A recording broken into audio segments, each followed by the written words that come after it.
Hello, ladies and gentlemen, Matt Rush here, your owner and matchmaker here in Castile. Now, the Fight for Survival tournament is upon us, and I'm here to not only break down the brackets, but break down the rules of how this tournament will go.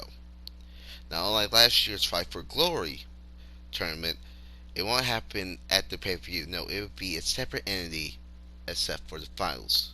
That's right, the actual finals for both men's and women's brackets will happen at the Fight for Survival pay-per-view, and whoever wins the finals will go on to face their respective champions in their division, except for the guys. The guys get to choose between either the global title, which is held by Chad Henderson, or the world title held by Jesse Smoke. Now, here are basically the rules. Basically, it's a single elimination tournament. Of course it is. But, if there's a double countout, draw, in any kind of way, even though there's no time limit, so I can't really worry about a draw here, but you get the point. It's my decision to figure out whether both competitors move on or both get eliminated, depending on how I feel and how I feel like the tournament should go at that time and place. And that applies for not only the men's, but the women's. And with that being said, I'm not going to waste your time saying that this is probably going to be the biggest tournament ever. No, no, no, no, no, no, no, no. I am not like that. Everybody knows I'll keep it straight, simple, to the point. And how I keep it straight, simple, to the point?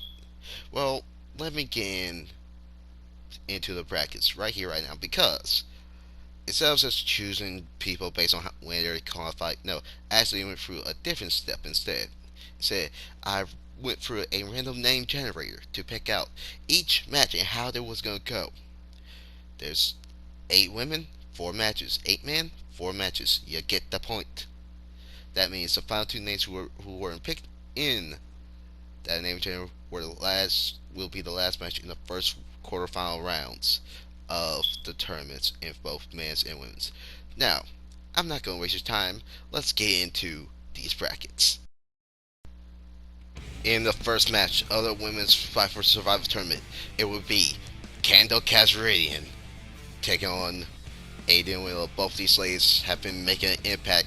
Kandel being a tag team partner to our women's champion. Next up, Jordan Payne will be taking on Colin Kane in a rematch from Jordan's debut. Can Jordan get a win over Cody and advance her loss? Next up, Kyrie Black will be taking on one half of the Wicked Syndicate in Lilith. Pissed off that Spring didn't qualify as well, but could she be the one to go all the way? Next up, Switchblade Rage will be taking on Jade Young. Switchblade qualified in the last Redemption Triple Threat match. Jade won a singles match. Which one of these two can get the most momentum behind them? But on to the men's! Rivalries ensue as Kota Imura will be taking on Vince Masters in the first round. These two have a lot of black blood, so who knows what will happen. But next up, it's a battle of the No Limits division as Brandon Ace takes on the No Limit champion himself, Jake Havoc. Next, Cassie Novak comes back and qualifies, but he has a big task as he takes on the blacksmith, Max Jackson. In the final match of the quarterfinals, Hunter King takes on the former first ever global champion, JJ Ramirez. And there you have it, folks. The brackets and matches for the quarterfinals. Like I said, the finals will happen at the Fight for Survival tournament. So, the dates for when the tournament will begin is to be announced. But I'm going to say this. Ladies, guys, y'all better stay on your toes because y'all never know when I might pull y'all, because the tournament and the pay-per-view will be happening in Los Angeles, California. So, folks, I've been Matt Rush, and I will see you all the next time I see y'all. Who knows when that will be. Peace.